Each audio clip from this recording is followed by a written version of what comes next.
on CityCast Las Vegas, I chat with food blogger Las Vegas Phil about a new food hub in town and why it's popping up near Rainbow and 215 with mostly Asian restaurants. We're both wondering, is Vegas big enough for two Chinatowns? It's Thursday, March 30th. I'm Vogue Robinson, and here's what Las Vegas is talking about.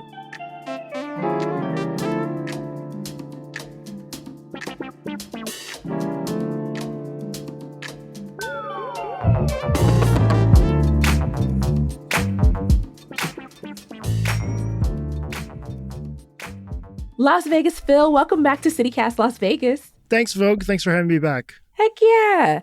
Today we want to talk about the Rainbow and 215 area, which is basically, for most of us, we just know it as where the IKEA is located. So around IKEA surrounding area, there seems like there's a bunch of restaurants popping up on that side of town. What have you noticed about the types of food that's served? Absolutely. So in many circles, South Rainbow is considered Chinatown 2.0, and I can't really argue with that at all. There's just so many amazing restaurants just on that street. First of all, like Rainbow Kitchen, which was I think it's the best dim sum in town off the strip. And then there's other great Chinese restaurants like Win Key, Hong Kong Barbecue, Taste. And then you have all the Korean restaurants, which are primarily owned by one company. There's Goong Korean Barbecue, Soyo, which is an old school Korean, they call it the bar-straunt. Wait, you have to break down bar-straunt for me. a bar restaurant. What have we created now? Well, they actually invented that word. I actually saw that word maybe 10 years ago. So a lot of those Korean restaurants are geared to serve food that's great with drinking. Great with beer, great with soju, all that stuff. Okay. Yeah. I like it. I'm with it. Why do you think so many Asian restaurants are converging like right there versus another part of town? I think it's just a mixture of several things. One are the overwhelming number of residents in that area. So there are a lot of Asians, specifically Chinese, that live in that area now, specifically in Nevada trails and all that kind of stuff. So they just want great food that is just in closer proximity to where they live. And I think that's a huge reason why. Housing prices are pretty high over there, so you feel like people can afford stuff down there.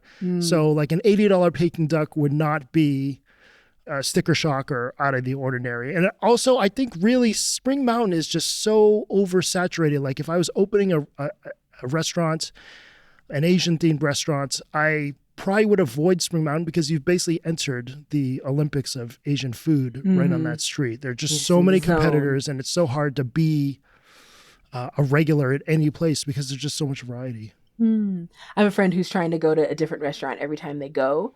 And I have that thought in my heart, but then I'm really attached to Xiaolongbao because I also want to eat everything on their menu before I move on. And so I'm trapped.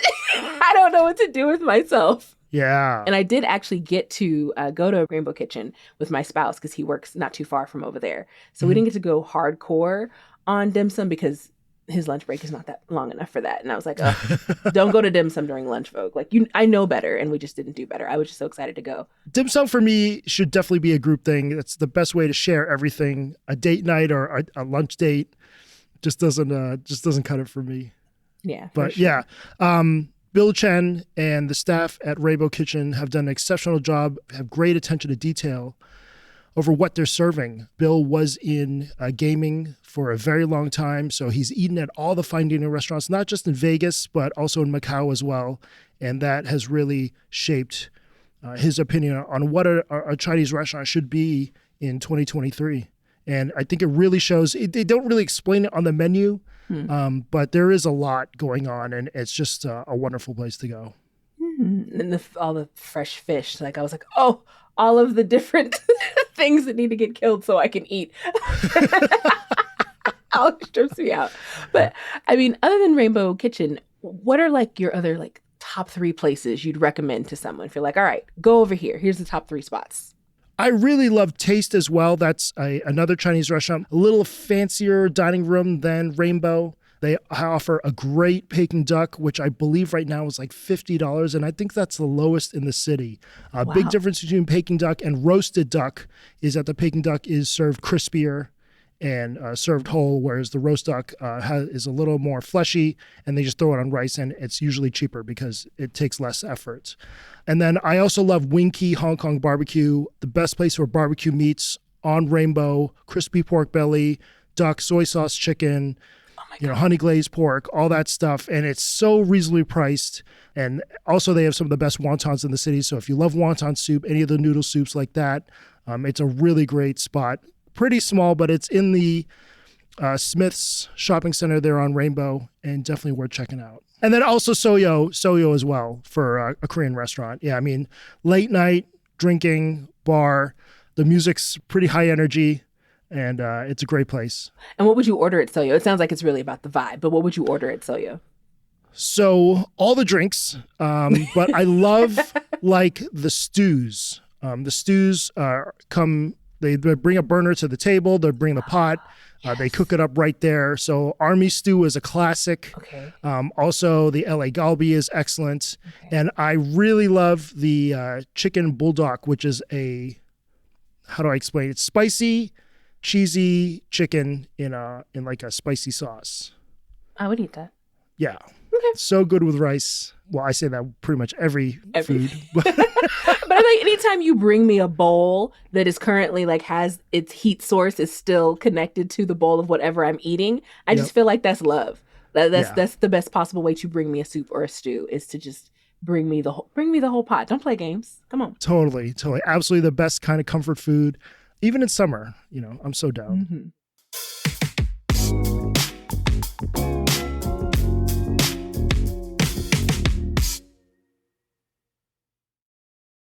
So I know you're not a dessert person, but I'm going to ask you, what are your dessert recommendations in the area? So for desserts, I mean, dessert ground zero on South Rainbow is definitely Creamberry. It is an Asian-owned restaurant. Are you familiar with it at all?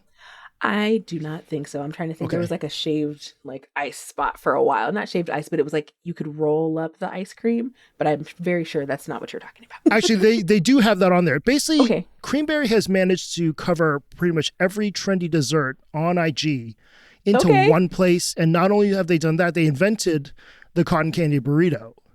Okay, that sounds like cavities, but okay. Yeah, I mean, your dentist may want to jump off the building if they saw you eat this. But yeah, so gigantic cotton candy burritos where they stuff with any cereal, candy, whatever you want, ice cream, imaginable. They roll it all up. It looks just like, I don't even know. It's just the most insane thing ever. It's blown up on social media. It's been a huge thing on social for probably the last, I want to say 4 years now. Wow. But not only do they do that, but they do like the egg waffle sundaes, rolled ice cream tacos, all kinds of colorful stuff, insane stuff. It's crazy on the weekends. There's an hour-long wait sometimes on Saturdays and Sundays because the burritos do take a while to put together. Okay. But to me, that would be the dessert spot. I think that would be the only one. Where else would be a good place for desserts on South Rainbow? What about Brew Tea Bar for boba? Yes. I don't know if I consider brew tea a dessert. However, anything with X amount of sugar. Like if you can take it, if anything that's going to make, your dentist squirm.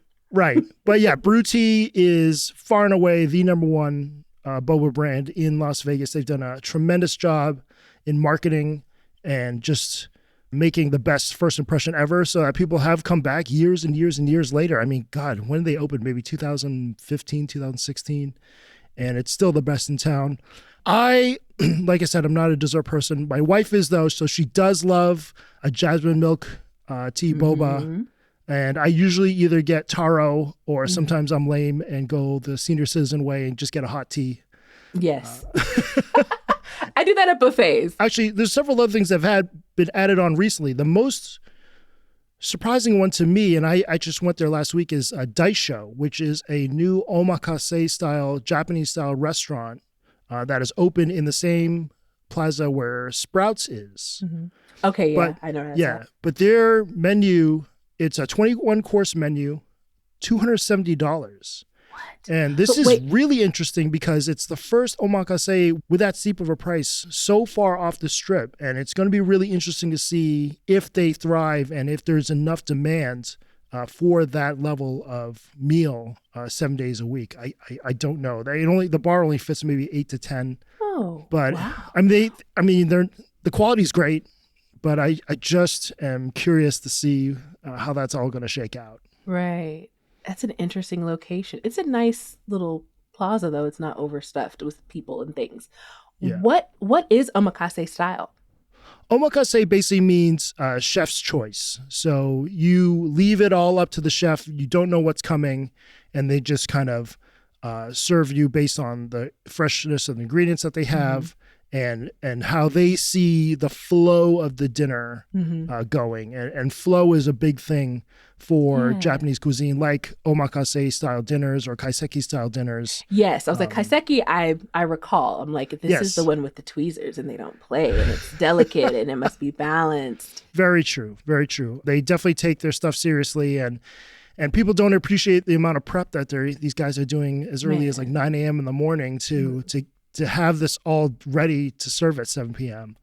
But I think it's a great quality restaurant. I'm just very curious to see if that's going to work. You know, your average Las Vegas consumer might want to go in and get a Philly roll or something like that. And what are they get? They'll probably just turn them away. I don't know. Because normally, most of the high-end Japanese restaurants that are doing this are much closer to the strip. So tourists can take an Uber there. So it's not that big a deal. Even like Kabuto, which is a bit further from the strip on Spring Mountain, they still get the tourist crowd.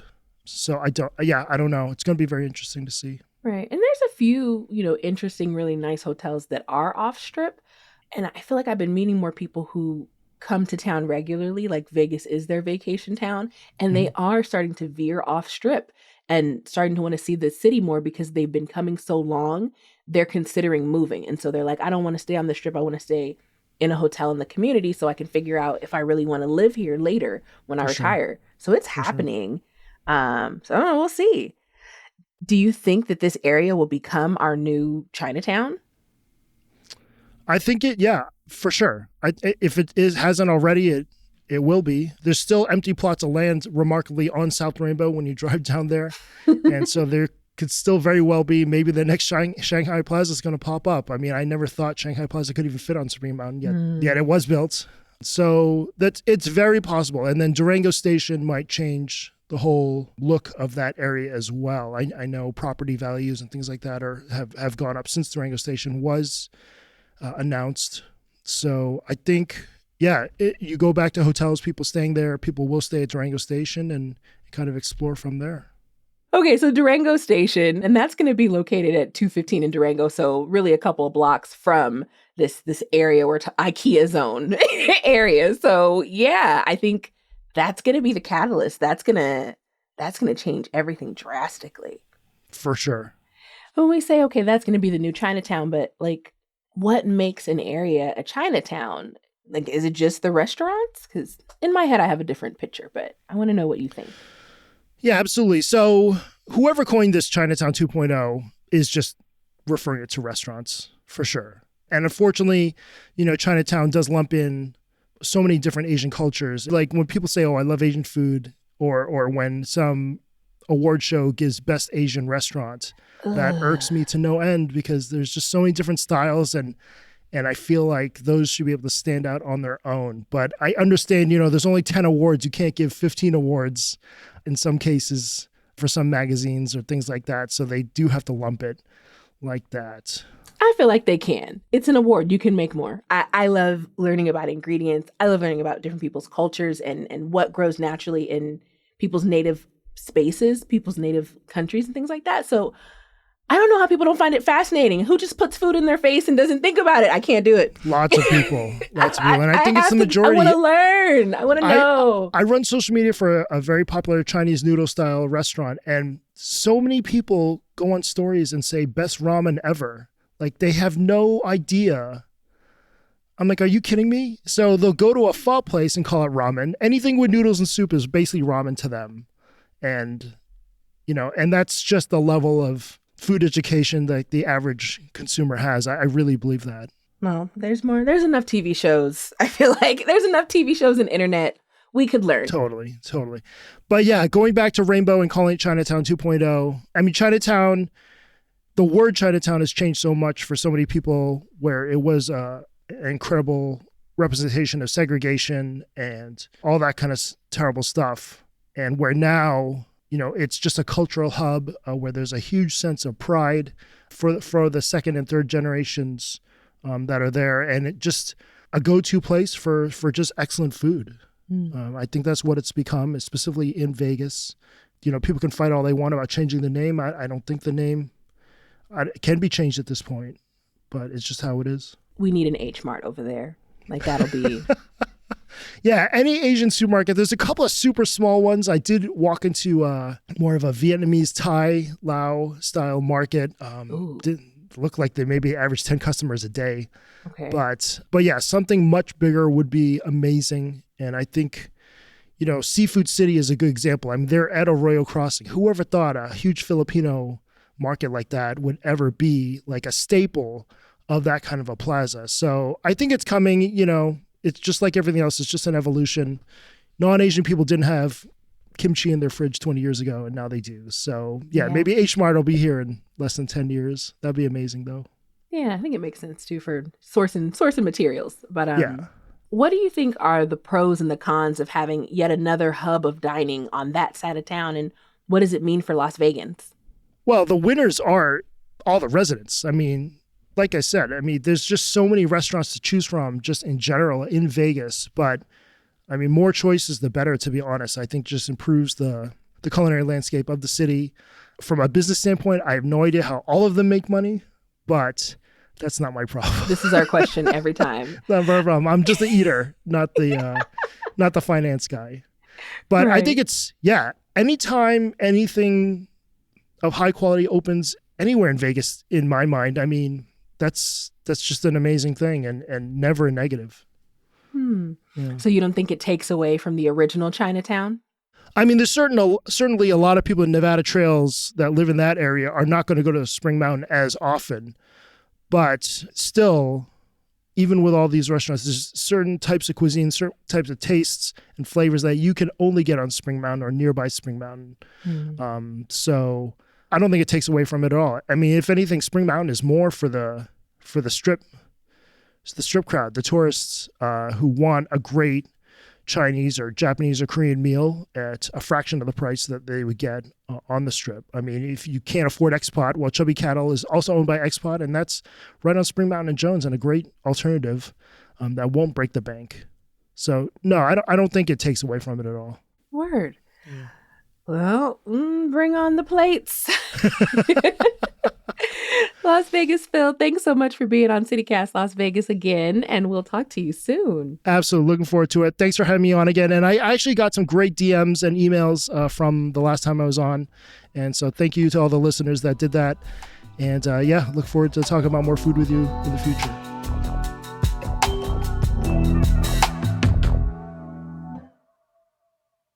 And here's what else Las Vegas is talking about.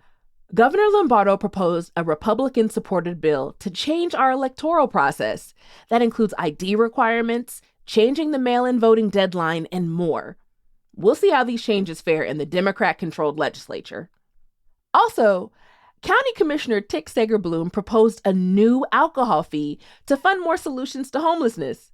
He says that residents and business owners have complained about the population forming camps near their properties. Sager-Bloom says the solution, frankly, is going to be some type of treatment and housing, and that's going to cost money.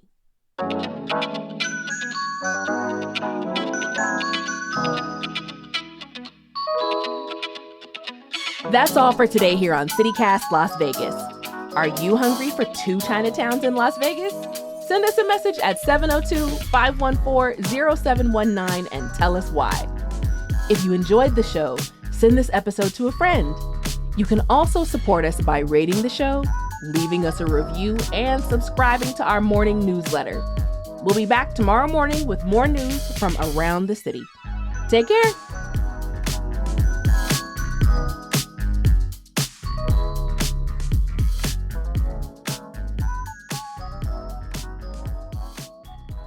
I mean, the parking is insane. You go to like Shanghai Plaza, you go to the plaza on Jones and Spring where District 1 and all that is. I mean, it's nearly impossible to get in at all. So any of those restaurants I mentioned on Rainbow, nobody's circling around for hours. You know, nobody has to run across the street with it like an with insane a prayer. person. With a prayer. Oh my God. I've witnessed it, and I've stopped like for somebody and been like, I don't know what to do, but I'm not going to hit this person, and I'm going to hope everybody else stops too. Yeah.